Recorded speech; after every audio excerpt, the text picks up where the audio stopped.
On Thanksgiving Day, I pulled up to my house and froze, not because of the snow piling up on the driveway, but because of the sight that made my blood run cold. There, on the steps leading to my front door, sat my daughter, Emma, shivering in nothing but a thin t-shirt and shorts. The temperature had dropped to a biting 15 degrees, and the wind cut through her like a knife. Inside, through the frosted windows, I could see the rest of the family. My husband Derek, his new wife Claire, and a couple of their friends, laughing and enjoying their holiday dinner. The aroma of roasted turkey, stuffing, and pumpkin pie filled the air. Warmth and laughter. And yet, here was my daughter, left alone in the cold, abandoned in her own home. Before we continue, please subscribe to the channel and write in the comments what time it is where you are now. I slammed the car door, snow crunching beneath my boots, and my voice erupted before my brain even caught up. What the hell is going on here? The front door didn't move, obviously locked. I yanked it, rattled it, and finally kicked it open. The sound echoed through the house, and silence fell. The laughter stopped. Glasses clinked. Claire froze, turkey knife in hand. Derek's face went pale. "Emma," I whispered, running across the porch, wrapping her small body in my thick winter coat. Her teeth chattered violently, and I could feel her trembling through the layers of wool. "Oh God, how long have you been out here?" Her lips quivered. "Since this morning, they said I needed to learn. I messed up the turkey." I blinked. The memory of this morning, Emma helping to baste the turkey, forgetting to turn off the oven timer, the small burnt patch on the top, was fresh.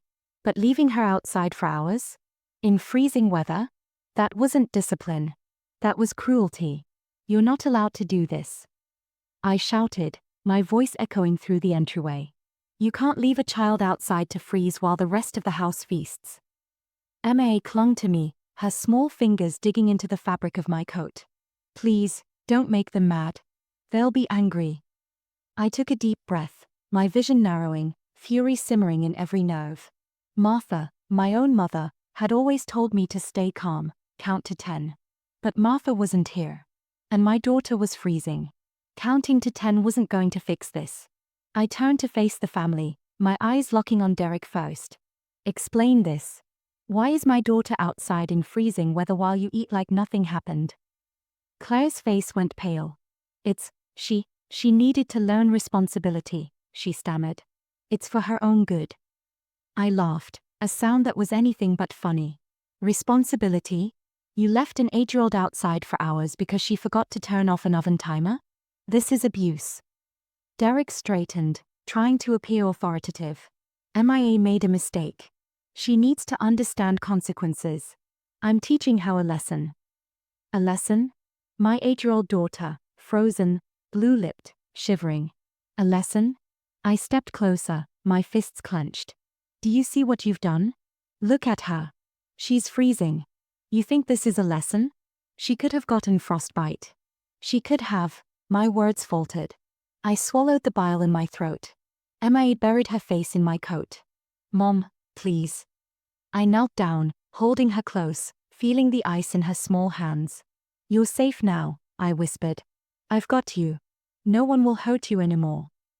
I stood again, turning to face them, fury burning hot. "Derek, Claire, listen carefully. You will apologize to my daughter.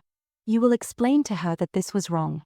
Or I will call every authority I need to, and you will answer for this." Derek's jaw tightened. "You can't just—" "Oh, but I can," I interrupted, my voice cutting through the tension like steel. "This is my house. My daughter is my responsibility. You forgot that, apparently." Claire tried to intervene. "Let's not ruin Thanksgiving." "Ruined?" I barked. "MIA has been out here for over 4 hours, freezing, while you feasted. And you're worried about ruining Thanksgiving." Derek's face went red, but he didn't speak. He knew he had no defense. Not for this. Not for leaving my daughter outside in near-freezing temperatures as punishment for a tiny mistake. I looked back at Emma, brushing the snow from her hair. "You're coming with me. Right now. Pack a bag.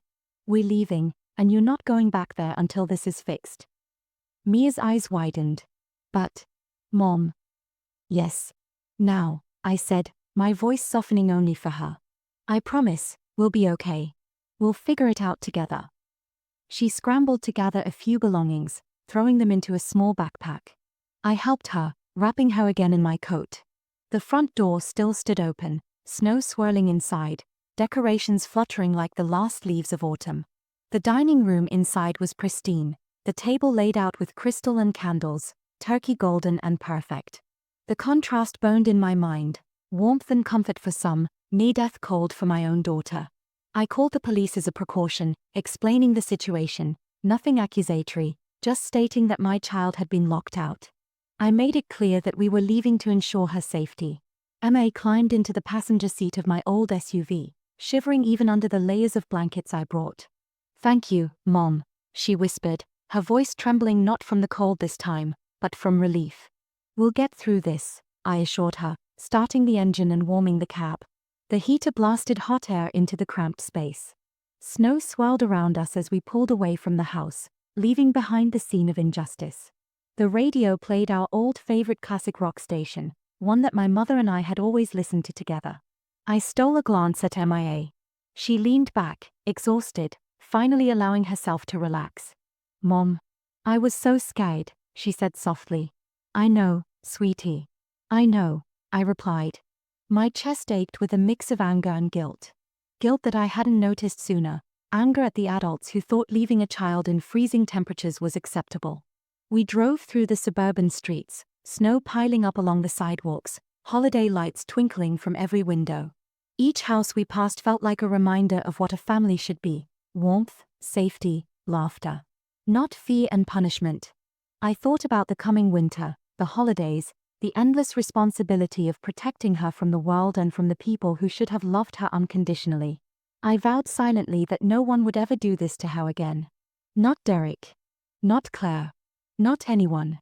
Emma, finally comfortable in the warmth of the SUV, started to talk about her day, how she tried to help with the turkey, the tiny burnt spot she accidentally made. I listened quietly, holding her hand, letting her words wash over me. She needed to be heard, to feel safe, to know that she wasn't at fault. The drive to my mother's house, where we would spend the rest of the holiday, felt surreal. I was both furious and focused, adrenaline coursing through my veins. This wasn't just about a burnt turkey or a locked door. This was about standing up, claiming my role as her mother, and taking action when the people responsible for her care failed completely. We pulled into the driveway, snow crunching under tires. I stepped out, helping MIA with her backpack. The warmth of my mother's home awaited, a stark contrast to the cold betrayal we had left behind. But before I stepped inside, I took one last look back at the house. I would make sure justice was served. They would understand the gravity of what they had done. And my daughter would never again know such fear in her own home. For now, though, she was safe. She was warm. And that was enough. We stepped inside my mother's house, the warmth wrapping around us like a soft blanket. MIA immediately ran to the couch, curling up under a thick quilt, her tiny body still trembling from the cold. I took a moment to breathe, feeling the tension in my shoulders begin to ease, but only slightly. The anger inside me hadn't faded, it had grown sharper. My mother, Linda, came from the kitchen, carrying a tray of hot cocoa and cookies.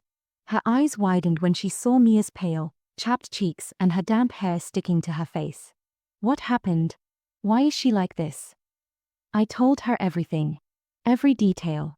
How Derek and Claire had left my daughter outside, how they laughed and feasted inside, how MIA had shivered for hours in the cold. My mother's hands shook as she set down the tray, but her voice remained steady. "You did the right thing bringing her here. Thank God you acted fast." MA clung to me as I sat down beside her, brushing the wet strands of hair from her forehead. "Mom, will they be punished?" she asked, her voice small, almost a whisper. "Yes, sweetie," I said firmly. "I'm not going to let them get away with this. You don't deserve to be treated like that." I called a lawyer I trusted, explaining the situation in detail. He told me that leaving a child outside in freezing temperatures could be considered child endangerment, a serious offense. I wasn't planning to press charges lightly. I wanted them to understand the gravity of what they had done. While MIA rested, I sat with my mother, plotting the next steps. I would confront Derek and Claire in a way they couldn't ignore. But this time, I needed proof. Photographs of MIA outside, witnesses, and records of the abuse. I couldn't allow them to twist the story or deny it. By late afternoon, I had gathered everything: photos of MAA on the porch, screenshots of text messages showing Derek and Claire's messages boasting about teaching her a lesson, and witness statements from neighbors who had seen MIA outside. My hands shook slightly as I organized everything, not from fear but from the anticipation of holding them accountable. MIA slept on the couch, exhausted from the morning ordeal. I watched her chest rise and fall, my heart aching. She deserved so much better than the people I had once trusted to care for her. I made a decision. This Thanksgiving, we wouldn't just survive, they would face consequences for their cruelty. The next day, I called Derek. He answered on the first ring, his voice dripping with feigned calm. "Hello," he said. "We need to talk," I said firmly. "About yesterday." There was a pause. "I don't think there's anything to talk about." "Oh, there is," I said, my tone cold. "You left my daughter outside for hours in freezing weather. Do you have any idea how dangerous that was?" Derek's voice wavered slightly. It was a lesson she needed to understand. "No, Derek. You call that teaching? You call endangering your own child a lesson?" I snapped. "I have evidence, witnesses, and a lawyer ready to discuss charges if necessary. You will not ignore this. You will not try to gaslight me or my daughter." There was silence on the line. I let it linger. Then I said, "We're coming to your house. You will face the reality of what you did." I hung up and turned to Emmy, who had been awake by now. "Are you ready, sweetie?" I asked. She nodded, her eyes still wary but trusting me completely. We arrived at the house mid-morning, the snow crunching under our boots. I had MIA wrapped in her warmest coat, her small hand holding mine tightly. Derek opened the door before I even knocked, surprise and panic crossing his face. What are you doing here?" he stammered. "I'm here to make sure you understand the seriousness of your actions," I said, stepping forward. "Emmy, do you want to tell them what happened?" MIA took a deep breath, her voice trembling but growing stronger as she spoke. "You left me outside in the cold. I was scared. I was freezing. And you were eating turkey and laughing." Her words hit Derek like a punch to the gut. Claire's face went white. It was just a mistake," Claire tried to explain, but Mia's tears cut through the room. "It's not just a mistake," I interrupted sharply. "This is abuse. This is child endangerment. And I have proof." I handed Derek the photos, text messages, and witness statements. His hands trembled as he skimmed them, the reality sinking in. Claire tried to snatch the papers away, but I held them firmly. "This is not open for debate," I said. "Mia's safety comes first. You endangered her life, and now you will face the consequences." Derek opened his mouth again, but I raised a hand. "I'm done listening to excuses. You will apologize to my daughter. You will accept responsibility. Or legal action will follow.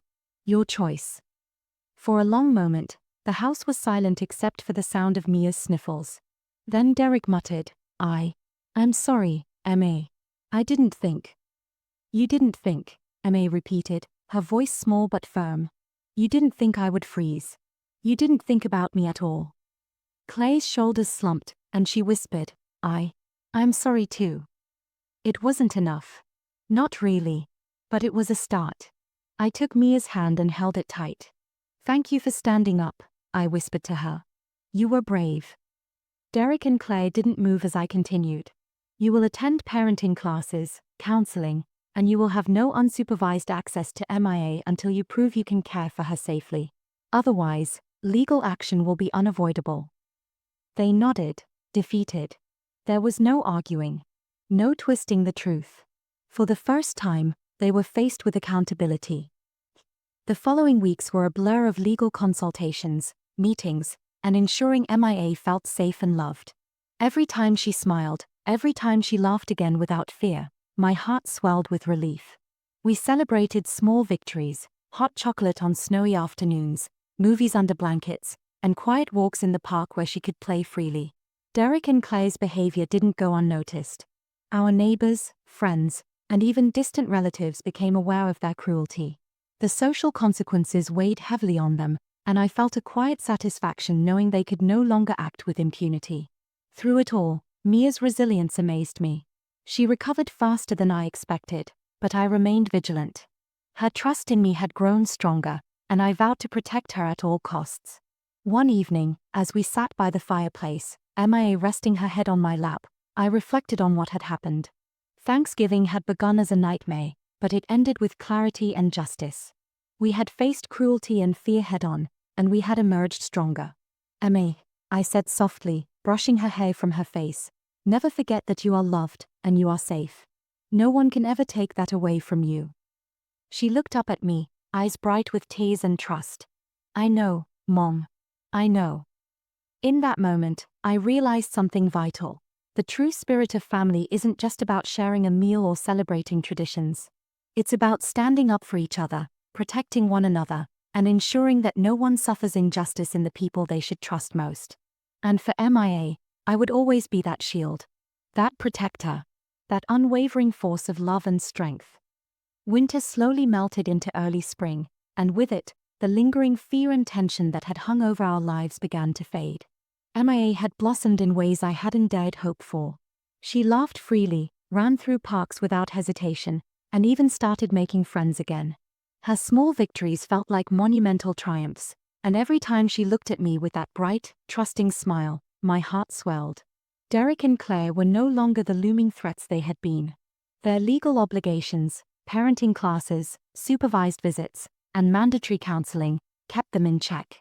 Their attempts at manipulation and excuse-making were met with firm boundaries, and word had spread in our social circle about their irresponsibility and cruelty.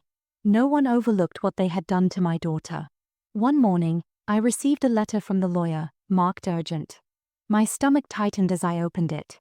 Derek and Claire were appealing some minor aspects of the legal rulings, hoping to minimize their supervision. But this time, I was prepared. I scheduled a meeting with my lawyer, determined not to be intimidated or distracted. Mia was at school, and I felt a quiet sense of focus and clarity I hadn't had before. The lawyer outlined the appeal, and we worked through every possible countermeasure. By the end of the meeting, I felt a surge of confidence. I wasn't just protecting Mia, I was ensuring a long-term safety net that Derek and Claire couldn't bypass. That evening, I picked Mia up from school, and she jumped into my arms, her energy uncontainable. Mom, guess what? I made a new friend today, she exclaimed. That's amazing, sweetie, I said, brushing a strand of hair from her face. Tell me all about her. As she chattered, I felt a sense of peace settle over me. Life had not been easy, and it never would be without challenges, but we had survived, and we had grown stronger together. When we arrived home, the doorbell rang. I opened it to find our neighbors, the Johnsons, holding a small box of baked treats. We heard about everything that happened, Mrs. Johnson said gently. We just wanted to let you know how proud we are of you and Mia. I smiled, touched. Thank you. It means a lot. Mia peeked out from behind my leg, shy but curious. The small gestures of support reminded me that our community could be kind and protective, and that we weren't alone. Weeks passed, and spring fully arrived. Mia's laughter filled the house, and the warmth of sunlight streaming through the windows mirrored the warmth in our hearts.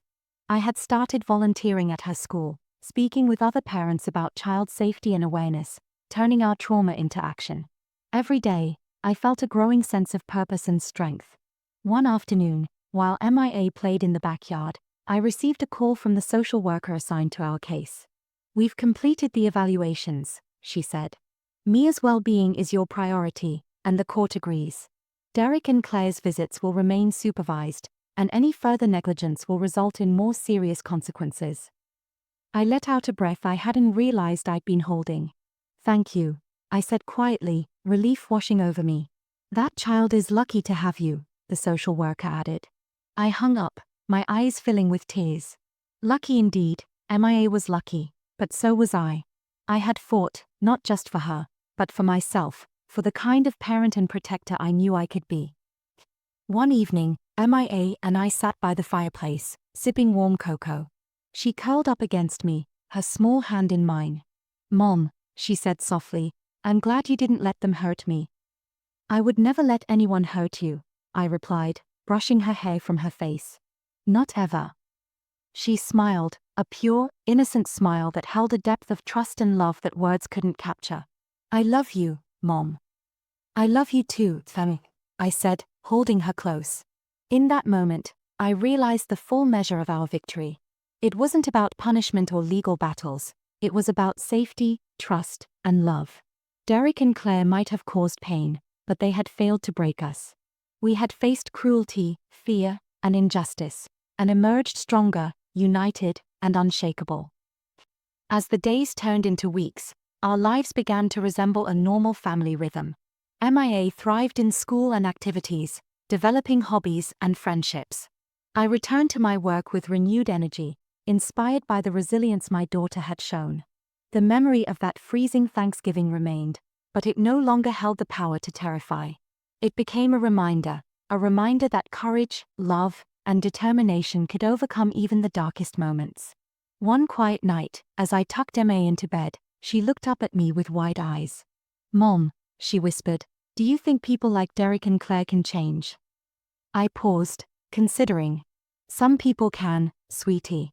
But we can't wait for them to change. We protect ourselves and the people we love. That's the most important thing. She nodded, snuggling under her blanket, her trust in me absolute. Months later, I received a letter from the court. Derek and Claire had completed their mandatory programs, but the judge's ruling emphasized that any further neglect or misconduct would result in immediate legal consequences. Justice had been served in a measured way, ensuring Mia's safety without unnecessary cruelty. As I read the letter, I felt a deep sense of closure. The nightmare had ended, not with vengeance alone, but with balance and protection. MIA was safe, loved, and thriving, and I had the peace of knowing I had done everything in my power to shield her. Sitting by the window that evening, I watched MIA play in the garden, her laughter ringing through the air like music. I realized that our story was no longer one of fear. It was a story of resilience, courage, and unbreakable love. And as the sun set, casting a golden glow over the snow-melted grass, I knew this truth. No darkness could touch us as long as we faced life together. MIA and I were stronger than ever, our bond unshakable, our hearts forever intertwined. We had survived the storm. And in surviving, we had truly begun to live.